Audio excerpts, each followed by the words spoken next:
Good evening and welcome to Q&A. I'm Tony Jones and here to answer your questions tonight, Tasmanian Independent Senator Jacqui Lambie, former Deputy Prime Minister and Nationals leader Tim Fischer, Katherine White, whose business manages community outrage over mining and other developments, influential broadcaster Alan Jones and the Shadow Environment Minister Mark Butler. Please welcome our panel.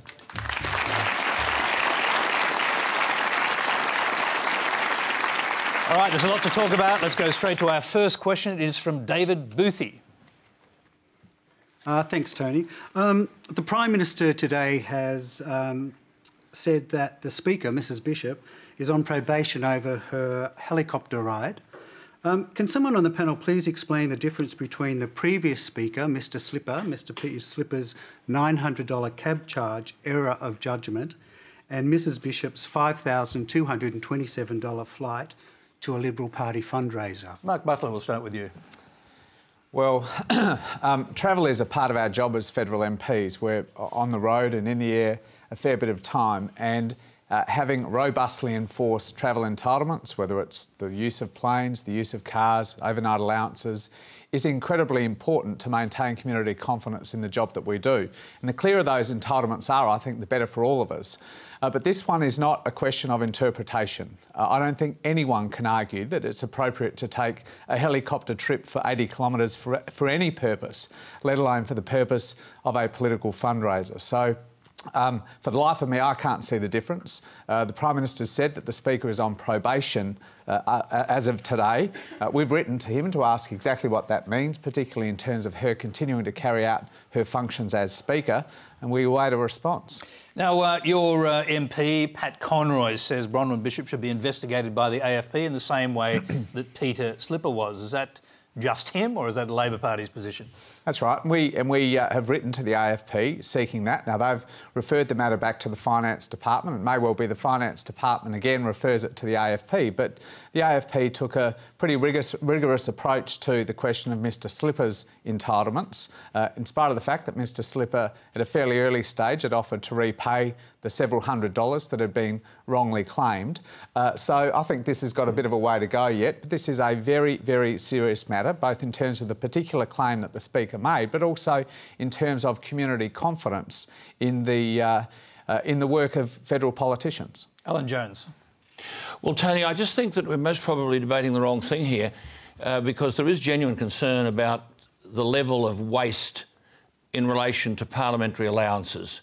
And the public feel that they've got no check on this whatsoever. I was just taking some figures out today, for example, because MPs, ministers, and let's face it, the Speaker, forget who the person is the third most senior administrative person in the country. The Governor-General is the most important, the Prime Minister is the second, and the Speaker is the third, whomever the Speaker might be. And they have a charter allowance. Now, I know Tony Burke today was very critical of all of this, and I was just looking at some figures today for Tony Burke's charter expenditure. Now, in 2008, it was $26,000. In 2009, it was $26,000. In 2010, it was $54,000. In 2011, it was $116,000. And in 2012, $92,000. This is just on charters. A total expenditure between 2008 and 2013 of $316,000. Now, in many instances, they weren't even accounted for. There was no specification. No one knows what they were about. And I think what the public are really tired of is this dipping into the taxpayers' money and saying, well, we can all be treated like potentates. I mean, the notion of, for example, going from Tullamarine to Geelong in a helicopter is just bloody ridiculous. It's as simple as that. Can I just bring you quickly to... we'll come back to the issue you're talking about, because we've got a specific question, and I'll come to that in a moment. But the issue raised by that questioner was, should Bronwyn Bishop be treated in the same way as Peter Slipper was, including a Federal Police investigation? Well, this has been referred by the Labor Party to the Federal Police, and my understanding, Mark, is that on Friday the Federal Police had said it's not our matter, this will go back to the Department of Finance. It will investigate it. If the Department of Finance, in a bureaucratic sense, finds that there is an offence requiring further investigation, it will go to the Secretary of the Department, and if the Secretary then finds that there is a capacity for a criminal charge to be levelled, that will then be referred to the Federal Police. So that's got a fair way to go. That's what they call the Minchin Protocol. That's correct. But I think Nick Minchin. But I think there's a fair way to go here. But the wider issue, Tony, is a very simple one. how much taxpayers' money does it cost to keep these people going? I mean, I'm looking at figures here which are just staggering. One speaker, for example, went to Ethiopia and Switzerland in April, 1 month, for $114,000. I mean, this is the price of a house for many people in remote areas of Australia. Between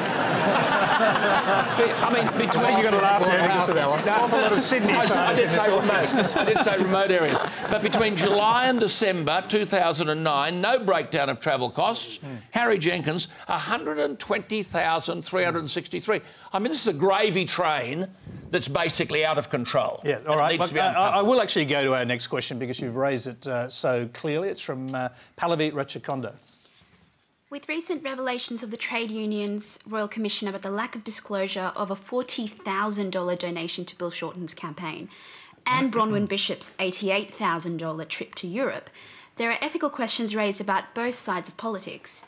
Is it time to bring about a serious review of political donations and political entitlements? I'll come back to you in a minute on that, Alan, because I'm sure I know the answer from you. But Jacqui Lambie, what do you say? Oh, absolutely. Put them under the microscope. Go on, they need to be put under the microscope. You mean us, don't you? Yeah. But I... Put us under the microscope in your case, since you're a senator. But I can... no, I call them, because I don't take political donations, so certainly not from big business. I'll be looking for public donations on the front there, and we'll see how we go with that. But it's about time, high time, it was put under public scrutiny. There's no doubt about that, and not just the Labor Party, the whole lot, right across the board. It's brewing. And it's nearly at the surface, and quite frankly, it all needs to come out in the open. Because right now, the public is being judge and jury, and I can tell you some of the things that were said to me in Tasmania over the last week, but I can't repeat them on national television. But they were not cool. Fair enough. We can repeat some of them on national television. It is 9:30 at night. But actually, go back if you can to the question, the first question, which is about Bronwyn Bishop. Do you have a view as to whether she should be investigated, or whether what the Prime Minister has done, putting her on probation, is enough, and sending this to the Finance Department? I think that the Labor Party will have no other choice but to bring up a no confidence vote next time in the next sitting of Parliament. And I think from that we'll play it out that way. People can get up and she can be questioned and we can hear, and she can be scrutinised and she can put under the microscope. And I think it's high time that was done. Tim Fischer, let's hear from you. The first question and then the broader question. The whole problem is that there's a lack of absolute clarity with what is within entitlement, especially if you're in a regional electorate that stretches hundreds of kilometres, and what's not in entitlement. Now, you might turn up at a function in Sydney and John O. Johnson used to sell raffle tickets at every function I ever saw him at. Does that constitute a fundraiser, even though it may well be part of your shadow portfolio to be at that particular function? It is areas of grey. They need clarifying. They can be clarified. They should be clarified, because I tell you what, every single member of Parliament and every member of the Senate on both sides are going to be besmirched by this affair. With regard to Senator Bronwyn Bishop, Speaker Bronwyn Bishop, now on probation. She's a busy person. She supports many good causes such as Navy, Army, Air Force, Reserve Forces Day, including in regional Australia. She travels a lot. What she did was unacceptable. What she did was a massive error of judgment, and yes, she must pay back. But this is still an ongoing investigation. I'm going to wait and see the outcome of Finance and Admin Services. How serious is the probation that she's been put on? She will hate it, I can tell you. Cartoonists love it, but she is on probation. That's the words of the Prime Minister. Oh, that's not Tony, if I could just make a point here about this, and Mark would know this, there's an ALP National Conference on this weekend. Now, it would be very difficult to argue that attending that conference, which is purely party political, relates to the general administration of the country. Nonetheless, it is under the rules permitted that all federal members of the Parliament who are Labor Party members are able to travel to that conference at taxpayers' expense. Correct. So when Tim says we need clarification, he's right. And in many instances here, the public don't quite know what's legit and what isn't legit. They probably won't want them to go by helicopter. No, they don't want them to walk. They don't want them to walk. But that is nonetheless legitimate expense, even though you could argue it's a purely party political issue. Yeah, and they've got millions of dollars to pay for that themselves. You shouldn't be riding off the taxpayers' back to do that. That's legit. You major parties have got more than enough money and you've got millions. And to take that off taxpayers is absolutely disgusting. OK, well, I think we better get the President of the ALP to respond.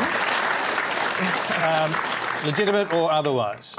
Well, Alan's right, and I think Tim referred to this. It's been within entitlements now for a very long time, as long as I can remember, that the triennial conferences of the major parties, I think any recognised political party that set about developing policies that then go to the next election are recognised within parliamentary entitlements. And it seems to me it's either in or it's out. I mean, from my point of view, I think all MPs just want to know what the entitlements are.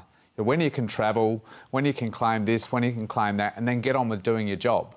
And it's in no one's interest. It's not in our interest. It's not in the general community's interest to have a blurriness about this. So you welcome a serious review, which is what the questioner asked. Well, I think that's right. I think the one silver lining that comes out of these controversies that happen every several years or so is that there's generally a good review that's undertaken and some better clarification of parliamentary entitlements. And then people climb back into their helicopters. Well, and then something like a helicopter trip happens and you have to do it again. Katherine, White, what do you think? You're listening to this. There are two questions really involved here. One's about Bronwyn Bishop specifically, and then there's a broader question about whether there should be a review of what politicians can claim. Yeah, I think it's been an issue that's grown because of the level of concern around just how fair it is to have corporate entitlements as well as political entitlements to, be what is it actually doing to our political system and what's it doing to our democracy? We raised, about 2011 with the Occupy movement, a question around, well, where's the fairness actually lying nowadays? And what is the responsibility of a politician or a corporate, and who's buying what in terms of the democratic outcomes? What do you mean when you say corporate entitlements? Well, if the ability not to pay tax if you're a multinational. Yeah, so I mean, if you've given money to major parties, what does that actually mean in terms of access to major parties, and what does that mean to the decisions that governments are going to make? More and more people want to see more transparency, they want to be able to monitor those, and they want to see what kind of effect that has on the democratic decision-making process. So I think that we're in an environment where monitoring is absolutely vital, and as it happens, unless people can see how the frameworks are playing out, we don't know whether we can trust it. I'll just say, Alan, do you think... So go ahead. Well, see, Tony, the words being used are transparency and fairness, and that they are legitimate. But we do have to be fair, because one of the other debates about Speaker Bishop is that she went to an interparliamentary delegation, headed a delegation in relation to the Interparliamentary Union, which is 66 democratic countries around the world and so on, and it cost $88,000, and that created a headline. But the previous delegation leader was Senator John Hogg from Queensland, and his delegation cost $92,000. So we just got to be clear here about what's fair.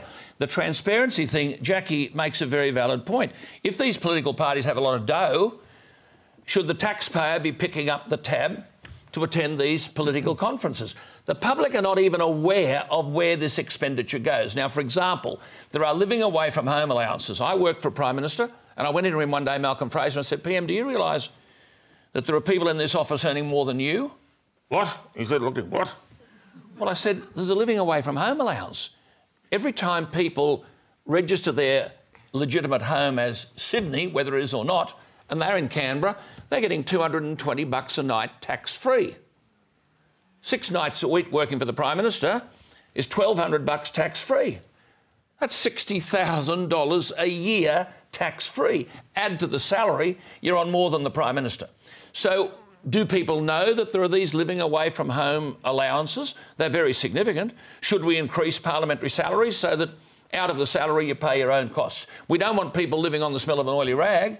We do want those who represent us to be well provided for so that they can do that representation well. But I think Tim's point is right. The public need to know more about all of this, and they don't. Well, Mark Butler, should they? Well, of course they should. Is it time? Is it time for a sort of root and branch review where everything is revealed to the public in a transparent way, so that everyone can look at every one of these entitlements and figure out who's getting what? I think all of us always welcome a review when there's some sort of issue that causes the public to focus on these things, because what we want, as I said, is community confidence in these issues. You know, we want to be able to focus on our job, and we've done this again tonight already, over 15 minutes, talked about parliamentary entitlements instead of issues. We'd like to have a discussion about issues rather than whether or not, you know, staff are claiming living away from home allowances or someone should be able to take a helicopter ride. So I think it's in all of our interests to have a review when this sort of controversy arises, let people have a look at things, work out what's fair, work out what the proper reporting system is and move on. Good chance to go to an issue question. It's from Christopher Ball. New South Wales Premier Mike Baird has put forward a proposal to increase GST to 15%. In my opinion, the GST has needed to be raised for a number of years. One of the main reasons for the proposed increase is to help fund health services. If there is a backlash against the increase, what other ways could, what else could we implement to help fund health services? Yeah, we'll start with Jacqui Lambie. Well, first of all, we can go back to my proposal of a financial transactions tax, which hits the high-frequency share traders, which are skimming $3 billion off mum and dad investors. We can certainly go there.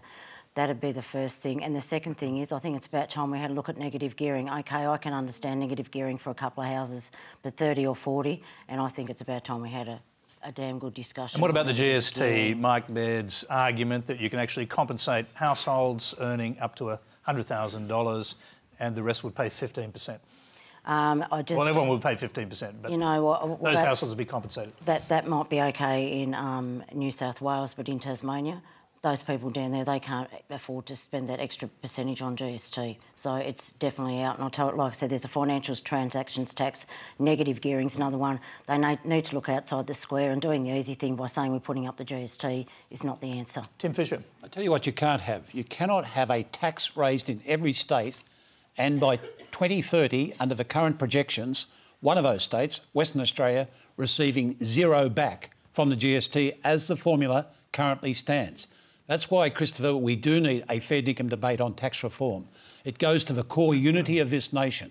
Taxation, without any return from that taxation, will put a split into this nation's fabric we can ill afford.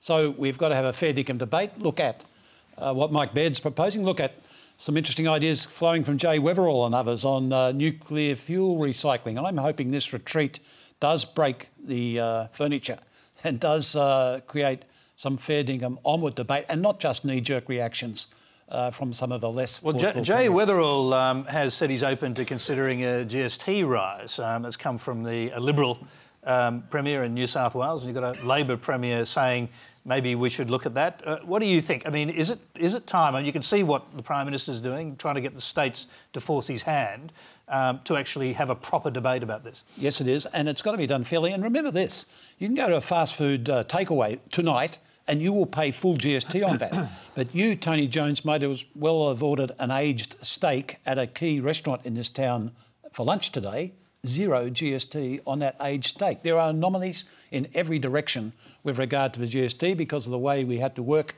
to get the legislation through the Parliament in the first term of applying in the second term of the John Howard Peter Costello coalition Liberal National Party government. But it's got to be really looked at, or this nation may break apart. That's not an exaggeration. Christian Porter and others have examined this issue. You cannot have a large state with zero return from the GST and expect the country to survive in a unified way. See, Tony, I just think in all of these things, politicians are hopeless at explaining. I mean, sorry, Mark, but hopeless at explaining it. See, the GST in many ways... I haven't had a chance yet. No, the GST, I'm talking about the GST. The GST is in many ways a very legitimate tax in the sense that you can legitimately avoid it. So if I want to drive a Mercedes-Benz and you want to drive a Holden, you'll pay less tax than I do. If I want to eat at home and you want to eat out, you'll pay more tax than I do. If my wife doesn't want to wear pearls, but your wife does, I'll pay less tax. So New Zealand, we're one of the lowest GST nations in the world. Tim Fischer's right, though. You need a debate, and secondly, you can't increase the GST unless you remove a whole stack of other taxes. But nonetheless, we're currently raising about $56 billion from the GST. If it went to 15%, we'd raise $80 billion. That's as it is now. That's another 24. If we remove the exemptions, we'd get another 12 billion. So that's all up 36 billion.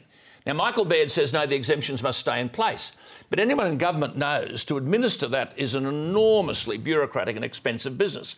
What we lack then is a debate.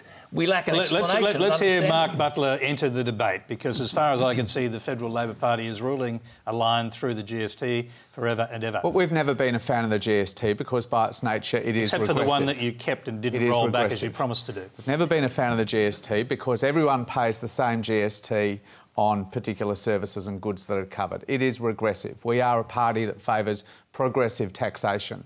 Now, let's be clear about what's happened here. Tony Abbott and Joe Hockey cut $80 billion of spending over 10 years in last year's budget to schools and hospitals. So that money was never from there. 2018... That money was never there, Mark. So that from 2018, schools... The money was never there. Oh, you had to go, Alan. 2018, schools will be indexed by inflation only from the Commonwealth, and from 2017, hospitals will be indexed only by inflation and population Isn't it a fair point, though? That, can I just, if you don't mind another Jones interruption? Joneses? I know, I'm sorry, but isn't it a fair point? He's my brother.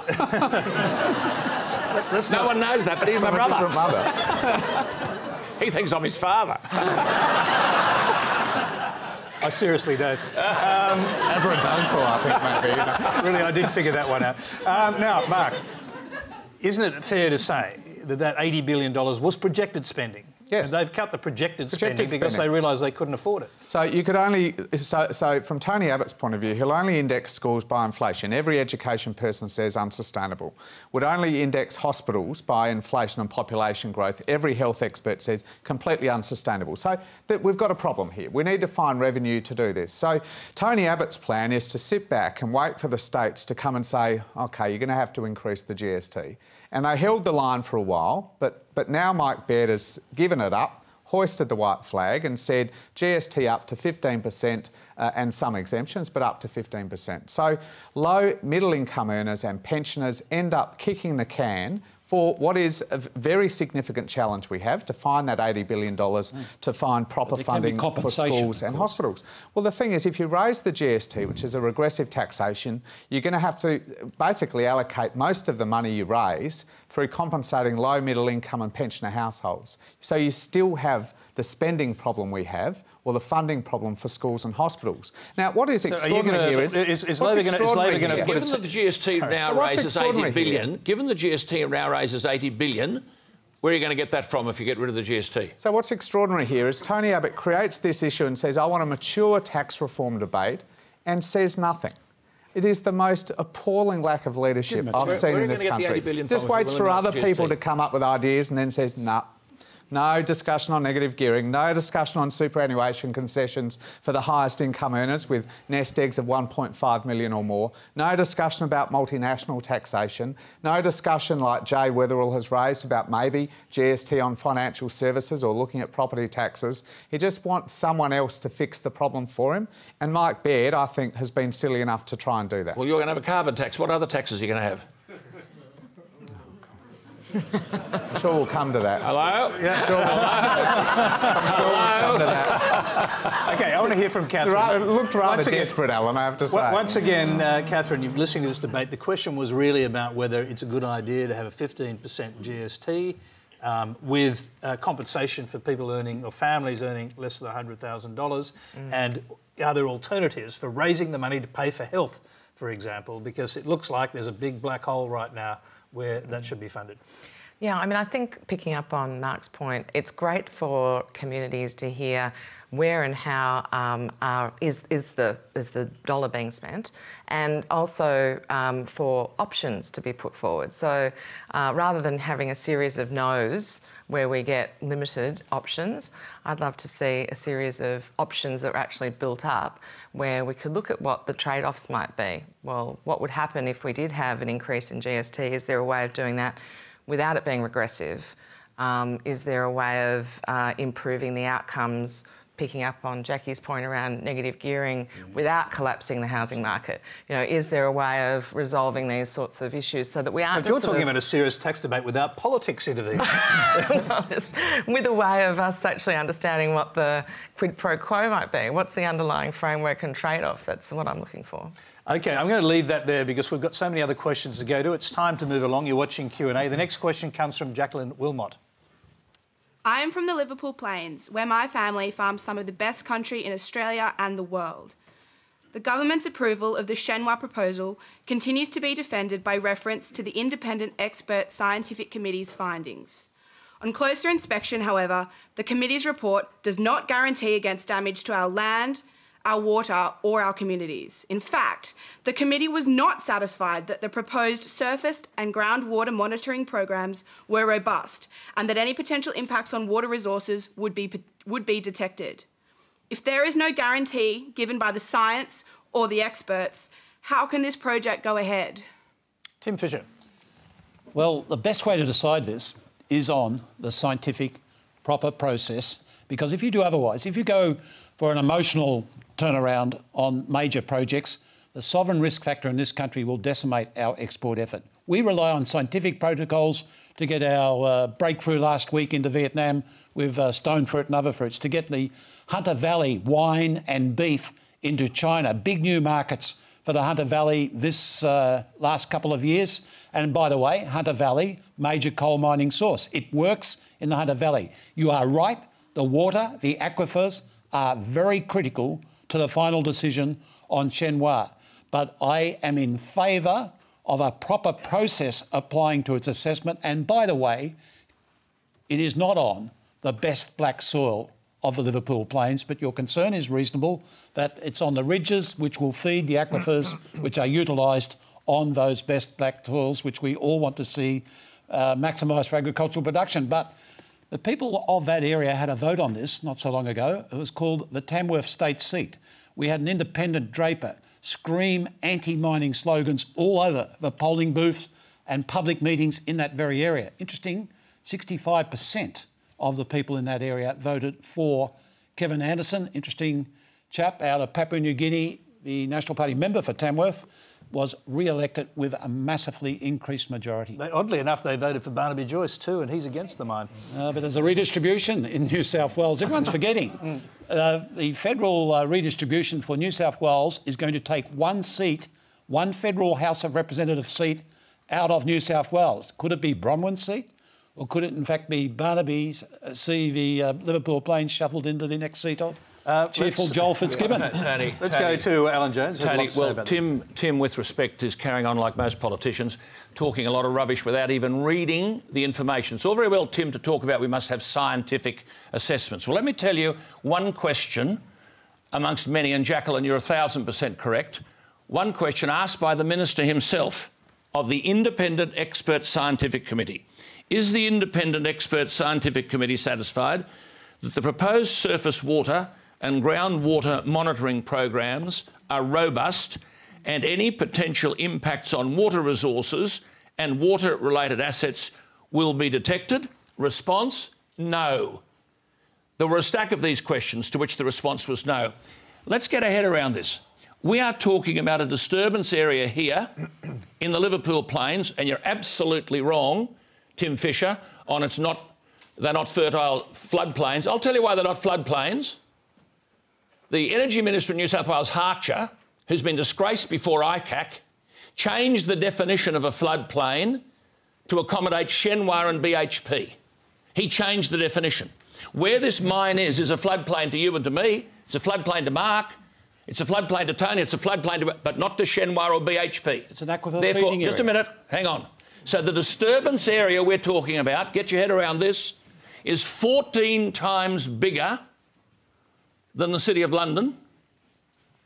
It's 1.5 times bigger than Sydney, the disturbance area, 8,000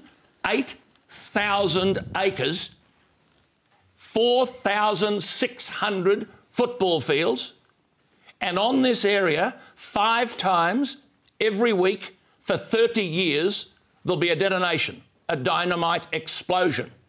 5 times a week. The water table, all right, modelling, expert modelling we've had. The same expert modelling we had at the Whitehaven mine at Werris Creek. That expert modelling said, go ahead with the mine. Whitehaven, of course, chairman, a colleague of Tim's, Mark Vaile. Oh, that's where they all go. Alan, I'm going to have to interrupt your monologue here just for a minute so that others can get involved. I think you've made a strong point, and I want to hear from the Shadow Environment Minister. I mean, would you, as if you were Environment Minister, have approved this mine? Would you have put it through the next stage as the government has done? Well, there are two issues with this. There's a very big open cut mine in probably the country's primary agricultural producing area. As Alan says, very big, open cut, 30 years, 24/7 operations with very significant detonations, so air quality issues and very significant groundwater impacts potentially that people are worried about. So I think there are two issues. One is that this was approved at a state government level under planning laws that prioritise the economic interests of Shinhwa over social and environmental interests. Now, happily, the New South Wales Parliament has revised those laws and given more equality to those three types of interests, and I think Luke Foley's call for that to be reconsidered, the approval to be reconsidered in accordance with those new laws, is a sensible one. The federal involvement here is on the groundwater level. We introduced, when we were in government, the water trigger that for the first time made groundwater resources a matter of national environmental significance, and we put together the Independent Expert Scientific Committee. Now, the job of Greg Hunt, or any Minister for the Environment for that matter, is to receive that advice, make a decision upon it, and then convince the community that it's appropriate that this development go ahead. And I just think it's crystal clear that Tony Abbott and Greg Hunt have not been able to convince the community. They haven't even convinced their own cabinet. Okay. Barnaby Joyce isn't convinced. Alan says on his show that there's a whole list of other cabinet ministers lining up to tell him that they're not convinced by Greg Hunt. Well, why should the community be convinced? Should it not be decided on the scientific process? Yes, it should. Okay, well, I'm just going to pause you both for a moment. But Greg Hunt ends up being the mediator between the scientific process and the rest of the community. He has to make the because decision there is a debate about this everyone. actually in the community itself, and we're going to hear a little bit about that. It's a video from Anne Luke, the President of the Gunnedah Chamber of Commerce. Gunnedah is a great community in which to live, work and raise a family. For many years, our future was in doubt as our population declined. With the existing coal mine developments and those further developments planned, our town has revived. We believe that mining and agriculture can coexist. If those on the panel who oppose the Shinhwa development on the ridge country north of the Liverpool Plains are successful in gaining political intervention to stop the mine going ahead, will you also campaign just as strongly to help small rural communities such as Gunnedah seek alternative economic solutions to maintain our well-being? Okay. Well, the answer to that is pretty simple. If you'd stop destroying agriculture, you'll have those economic opportunities. I mean, this... Hang on, Alan, hang on. I'm going to hear from some other panellists first. But can I say this? This represents a hole in the ground... You've got a 20-second A hole in the here. ground of 280 metres. Can we just get a head around this? 7,000 acres... It's a big mine. 280 metres a hole in the ground. You could bury half of Sydney in it. OK, OK. Katherine T. White, now let's hear from you on this, because as I said right at the beginning of the show, your company has a specialty of managing community outrage about projects in their midst. You've been in the Liverpool Plains, you've been involved in other projects, other mines in fact, not this one. But tell us what you think about what you're hearing here. There's a debate, some parts of the community in the city or in the town, that's the Chamber of Commerce at least, think it's a good idea. Tell us what other alternatives there are. What do you think? Yeah, I think the first question that was asked about it was really saying what's the value of the scientific assessment, and the debate around scientific rigour is really an important one. But I don't think you get to a scientific rigorous answer unless you hear from what the different perspectives on the science might be. So, for instance, in terms of how that whole scientific assessment was set up, there was no real agreement beforehand. If we find that there's a 0 to 30% chance of impacting groundwater, is that actually safe enough for our community, or does it need to be even lower? And the parameters weren't determined. So you finish the scientific study, $3 million has been spent on the Namoy water catchment study, and I don't know how many millions in total on these different scientific studies, and you still end up with people on totally different sides of the debate. Those that are agricultural and who are wanting to protect their farms, fearful of what 0 to 30% risk might mean to them, and those that want the development, who can see the value in terms of the socio-economic benefits of the mine. see that as an acceptable risk. So you end up actually just furthering that kind of adversarial outcome as opposed to a process to actually seek to understand how can we use rational scientific outcomes to end up making good decisions. So are you saying that the whole decision-making process was poorly handled in terms of the way the community was brought into it? Absolutely. But what if the community just digs its heels in and says, well, we've decided already this is a really bad idea to have a mine here because it could damage the groundwater? Yeah, I mean, I think it's interesting because there's different ways of looking at this. You know, you can look at some of the data Tim was talking about in relation to the electoral decision-making process, and that's one set of decision-making. In fact, that was the primary one that we set our democracy up on, which is, gee, the electorate supported it after the Baird government decided to give it the go-ahead. So that was the primary decision-making process in our democracy. And now there are alternatives as well, which is, you know, where are the emerging concerns coming from? What are the media voices? What are the activist voices? Who and how are all these other special interests going to play out on not just a local level, but a national level on climate change, on energy, water, food, and how is that nexus going to be managed? So it's no longer just purely an issue that can be dealt with at the local level, and it's matured beyond that. And I don't think it was the debate or the process was set up to take that kind of more sophisticated debate. There are two major economic Hang on, I want to hear from Jacqui Lambie first. Go ahead. First of all, there's no national policy to identify and protect our prime ag land, and people need to know this. Only 3.4% of Australia is prime agricultural land. So what idiot would put a coal mine either on or near prime agricultural land? Who would take that risk when prime agricultural land is only 3.6% of Australia's mass? Why would we do that? That's just stupidity. There's another statistic, The federal electorate of New England is where this is based. The mining area covered in the federal electorate of New England is 0.1%. In the Hunter Valley, it is 1%. That's average for the state of New South Wales, including our prime agricultural land occupied by mining, 0.1%. Let's keep it in perspective. OK, we've got a question that will put this into perspective again. It's from Sam Reich. Where's Sam? Up there. Go yeah, Tony, this is a more general question. Mining has coexisted and with other industries, including agriculture and thoroughbred horse breeding in New South Wales for generations. One could argue that both industries, or all the industries, have flourished. For instance, between 1986 and 2011, total coal production increased by 57%, whereas total grape production increased by 250%. Why has there been such a major backlash against mining in recent years? And are there ways for miners and the community to reach compromise with their positions? Now, Sam, just for disclosure purposes, you did once work for the mining industry, correct? Yes, I'm a retired mining consultant. OK, Alan Jones. Well, it's easy to answer, Sam. I mean, all the figures available indicate, I'm not opposed to mining, all the figures indicate that the international demand for coal has dropped dramatically. China no longer regard themselves as an import country.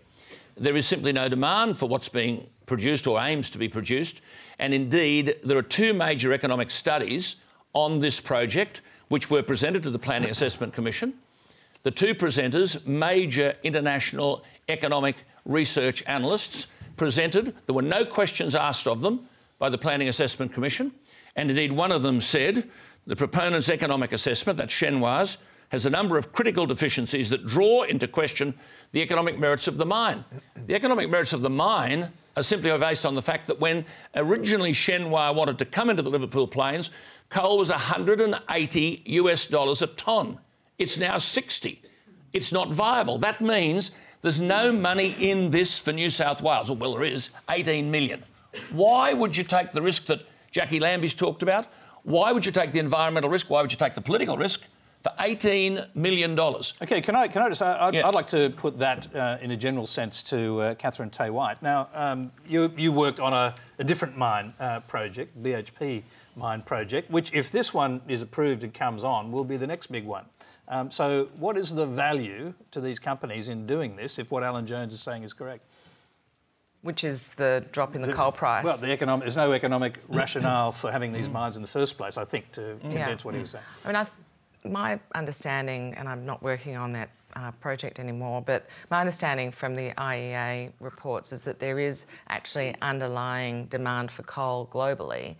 And even though as a share it's going to go down because there's going to be an increase in renewable, it's still in demand. So as a nation, we can ask ourselves the question of whether we want to have multiple options of energy sources, affordable, responsible energy sources, or whether we want to just keep on switching off options. And I guess I'm all for as many options of energy, as possible. And I guess I'm not convinced necessarily that you need to have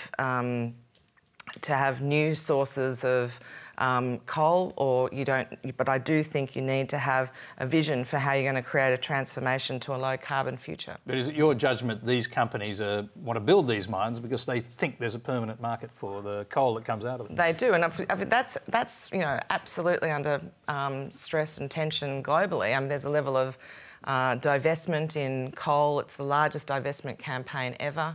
And there's a perception from the activists that they're going to be able to really reduce the coal market by taking away any capital incentive for investing in coal. You're right about coal, there's no doubt about that, except all I'm saying is that China's imports of coal year on year at the time these two economic assessments were presented to the Planning Assessment Commission were down 26%. They're simply saying then if the demand is down, and you're right, there is continuing need for coal-fired power. If the demand is down, then the price goes down. If the price goes down, the royalties go down. And what revenue benefit is there for New South Wales? That's all they're saying. Now, let's move on. We've referred to the politics of this, and there's a question on this subject from Bryce Robertson. So let's hear that one. Thanks, Tony. Malcolm Fraser stated in an ABC documentary, "The National Party has forgotten the cardinal and absolute precondition of any junior party in any coalition. There has to be a core value for which they will fight for and of which they will support, and if necessary, they will walk out of the coalition." The leader of the Nationals, Warren Truss, has not said a word on the matter of the Shinhwa coal mine in an area which is represented in the state and federal parliament by national MPs. Does the leadership of the National Party draw these firm lines in the sand often enough when it comes to the issues that affect and threaten the productive capacity of our agricultural sector? Tim Fischer. Well, Mantra, you've stated well over the years, but it's something to be used very carefully with regard to coalition government, and behind the scenes, many bruising battles take place. Publicly, less so. It's a situation that I found very difficult to live with, following in the footsteps of Jack McEwen, Doug Anthony. But we went into bat for a range of issues with John Anderson and others, and that will need to continue to be the case. But I have to say to you that the mix of the economy of this country, we've not got some endless ticket of boom and massive Sydney property prices that are going to keep this economy rolling forward forevermore. That is wrong. We are in a very fragile situation. And that's why the National Party will go into bat for agriculture, bat for the agricultural exports, which saw this afternoon an announcement of live cattle trade into China by Barnaby Joyce, which is still trying to rectify the knee-jerk reaction by Senator Ludwig to shut down overnight and offend deeply Indonesia, the live cattle trade, just 4 blinks ago. Let's. We have more work to do, though. That is very good news for cattle farmers, but lower cattle ranchers, etc. But Barnaby Joyce did try to draw a line in the sand over this Shinhwa mine. And it's continuing business. And Warren Truss has been on leave this last week, coming back on deck tomorrow, I understand. But he's entitled to a week's leave. Don't be smug about that. Members of Parliament are human beings after all. Good time to go away, Tim. Good time to go away. Well, he's back. He's back tomorrow. As it happens. But Barnaby should Barnaby Joyce be supported? After all, he's supporting farmers, the traditional power base of the National Party. Well, I think Barnaby's made his statement as the local member, and Barnaby, like everybody else, will now watch with deep interest what the further process that Greg Hunt has ordered to take place reveals. And I think Water is the critical dimension of all of this. Okay. The feed of the aquifers, and that's now been referred to an additional Lambie. process. First of all, the most important thing is the future of our national food security. That would be first off. But secondly, Greg Hunt's only done that under pressure in an interview that I had. Tony, this here... Hang on. I'll come back. I will come back to you. Jacqui Lambie was... I love you so much, you can have my time. My apologies. Sorry. I'll just have a few words. Sorry. First of all, I think what we've noted here is when it comes to nationals, the bull heelers of the bush have no doubt become the lapdogs for the PM. There's no doubt about that. They sold out the people in the bush. They sold them out for a Deputy Prime Minister and a couple of ministers, and that's what they gave up. So they've turned their backs on the bush. There's no doubt about that, and that's about all you can say about the Nats, and I reckon they're finished in the next election. So to hold that power, I hope the power and you people wanting those power positions in Parliament were worth turning your backs on the people in the bush, and that's exactly what you've done, and thank God there's independents up there fighting like hell and moving into your spot. Right. Now, Alan Jones, I interrupted your interruption, but... Sorry, but Jacqui is right. Look, here, this is just A... This is just A... This is just A to E of the lobbyists of the mining industry, full of politicians. If you miss out on getting a seat, don't worry, the mining industry will give you a job. And who are in the vanguard of that? John Anderson, the former leader, who went to Eastern Star Gas on a success fee if he could sell Eastern Star Gas to Santos. I won't tell you what the success fee was. And who's the boss of Whitehaven Mine, the mine that got approval at Werris Creek? They said on the modelling the water table would only be reduced 10 centimetres. It's reduced 15 metres. Farmers have lost their water. They can't mine now because the pit's 16 metres deep in water because the aquifers had been interfered with. Who is the head of Whitehaven? Mark Vaile, the former leader of the National Party. Just there's the scoreboard. Work out whose side they're on. OK, I'm going to go to Mark Butler to finish off this section. You did want to jump in earlier. Yeah, and, look, Tim... I think there are a couple of Labor Party politicians who went working for the mining industry too, weren't there? Wasn't what I was going to talk about, but... funnily enough, Tim referred to Barnaby's intervention as the intervention of a local member. I think Barnaby has been very clear that his intervention was as the Minister for Agriculture. And I think there is a broader question here, to go back to the questioner's point, which is what's Barnaby's position in the government? I mean, the Cabinet Code of Conduct is very clear. What we have now is a member of the Cabinet openly questioning the decision of Greg Hunt. Alan says that he got Greg on and got Greg to make a further concession during his interview, and you can query whether or not, leaving aside whether it was a good decision or not, whether that's a proper Cabinet decision-making process to go on and get bashed up by Alan on the radio and, change your decision. And then Alan says there's a whole lot of other Cabinet ministers querying whether Greg's decision was the right one. Let's not forget that Greg Hunt completely denies that he changed his decision on the radio program. We won't forget that. Chose to announce it. We won't forget that. But there is a very serious question mark over this whole process now, which goes back to the earlier point I made, that the community must have confidence that these decisions are being made with the best possible evidence and the best possible motivations. We've got a question about the legislation that governed the New South Wales government level decision and whether that overly prioritised the economic interests of Shinhwa over the environmental and social interests of local communities. And now we have a question about whether the community can have confidence in the decision that the Minister, Greg Hunt, has made based on the advice he got on the water table. This is a very serious issue over a huge potential investment by a Chinese company in one of our most fertile agricultural producing areas. Good. I hope they're going to talk about the money that's changing hands too, because I'd really like to know about that. You just have to remember one thing here, Tony. The final decision rests with the New South Wales government. Correct. They finally determine the use of land and the application and exercise of licences. But what the New South Wales government will now do is to hide under the umbrella created for them by Greg Hunt. So we should perhaps wait for your next interview with Mike Baird to see yes, whether indeed. Like to be a fly on the wall. You're watching Q&A, it's live, it's interactive, and tonight we're asking you to help us choose a question for our panel. If you're on Twitter, check the last two @Quanta tweets. Each is a potential question. Retweet the one you prefer. We'll put the most popular question to our panel. First, let's take a question from Lauren Waite. Thanks, Tony.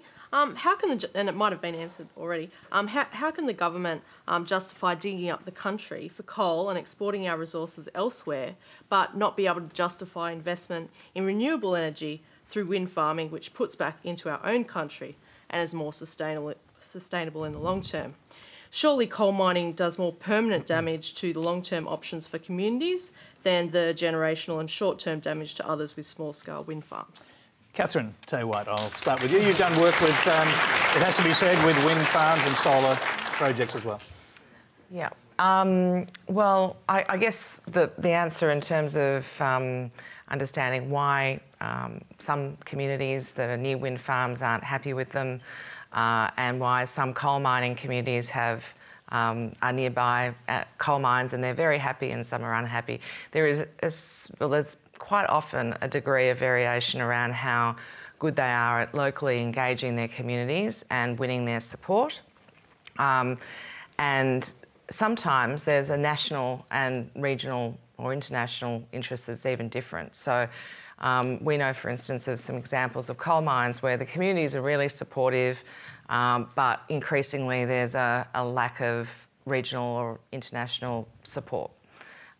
Similarly with wind farms, there are now more and more wind farms that have had community concerns that hadn't been dealt with, and that led up to sort of increasing national concerns, even if it's been good for climate change. So our view is that really we should be seeing good community relations to resolve the concerns that people have when and before they actually end up with the consent, the legal regulatory consent. There has to be what we call a social licence.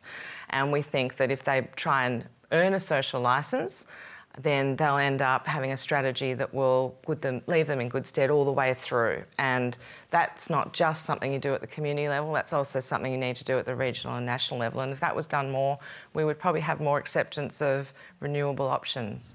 Alan Jones. Well, I think that your point, Lauren, has a lot of validity. Again, I think this is an area where politicians have failed to properly explain what the real issues are. The reality is that solar, and this is a decision the electorate must make, solar and wind can't survive without significant taxpayer subsidies.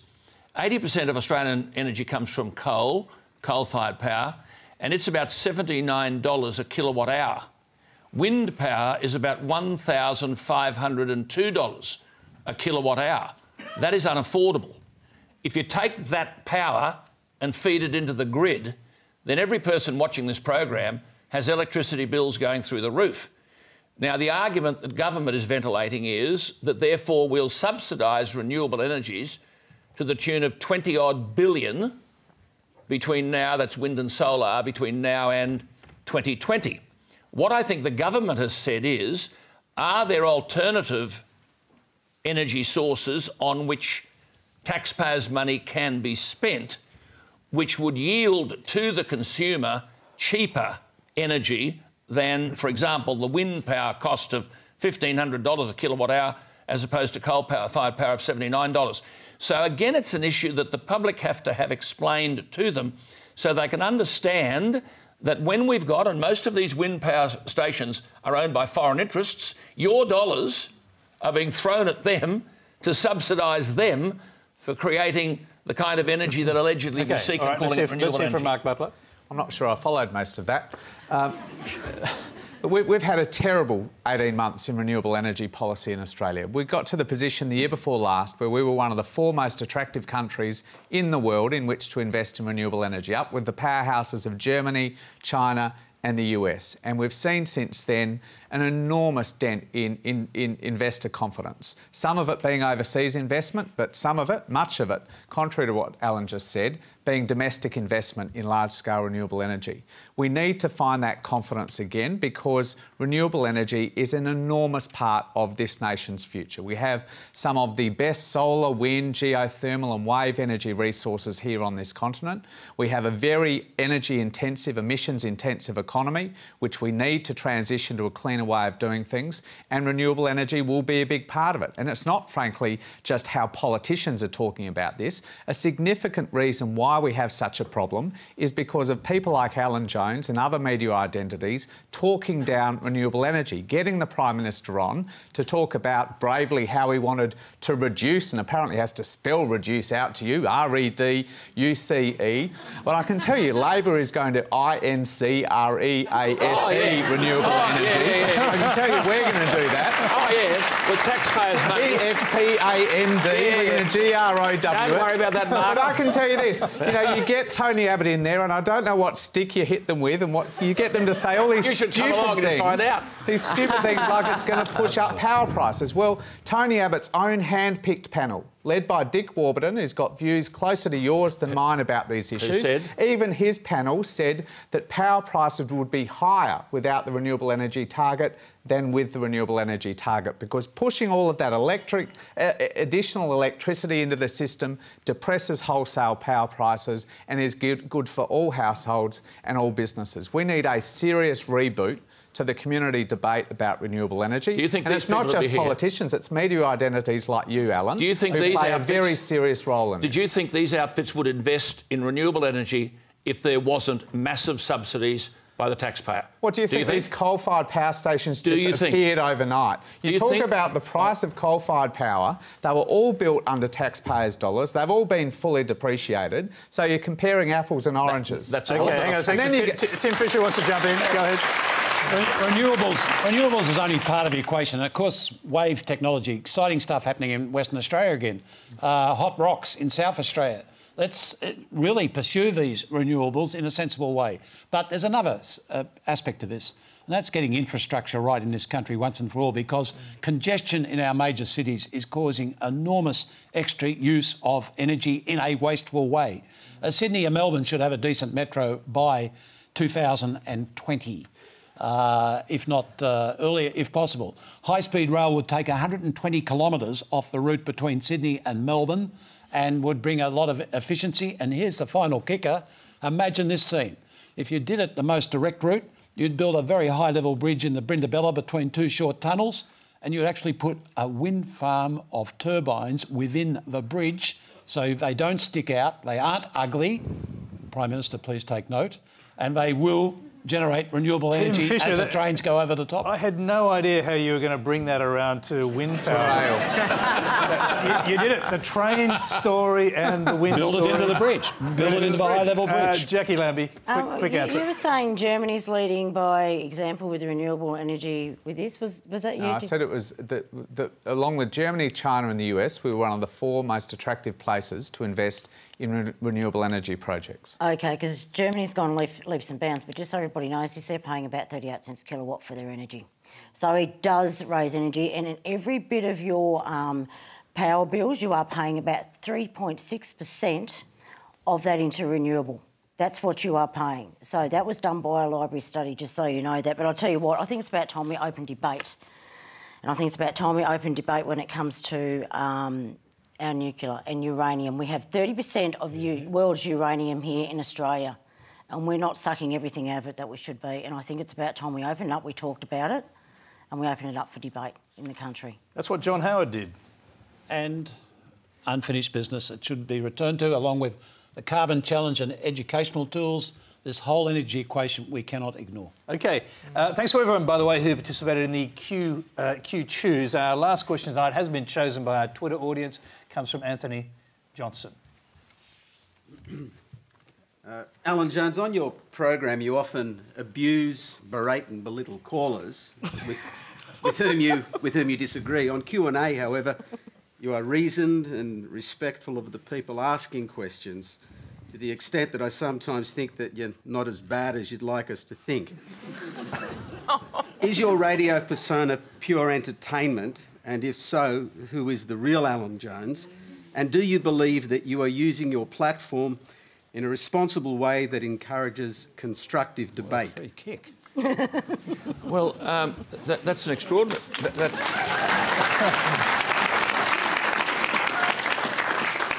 Are you an angel or a bad boy? No, Jacqui. Could be both. I'm a devotee of Sunday school. I do it nicely. Look, I find that, if I might just say to you, an extraordinary question, because you obviously don't listen to my program. I'm not too sure anyone listening to this broadcast could cite any listener that I have abused, shouted at or argued with. Plenty of politicians, but not listeners, because my task is to invite them to ring. I invite them to ring. It would be an act of abject discourtesy to then abuse them simply because they disagree with me.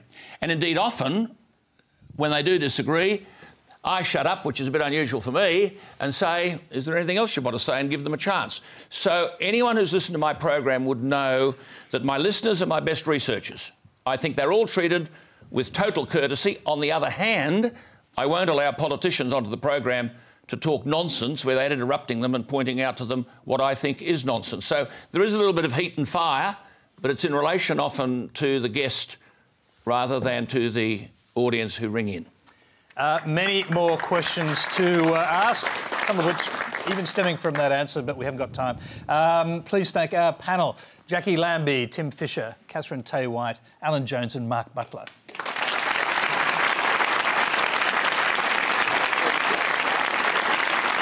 Now, next Monday, I'll be taking a break. My esteemed colleague Virginia Trioli will chair the Q&A panel live from Brisbane with Queensland Premier Anastasia Palaszczuk, former National Senate leader Ron Boswell, the Catholic Archbishop of Brisbane Mark Coleridge, Professor Anne Tiernan from the Centre for Governance and Public Policy.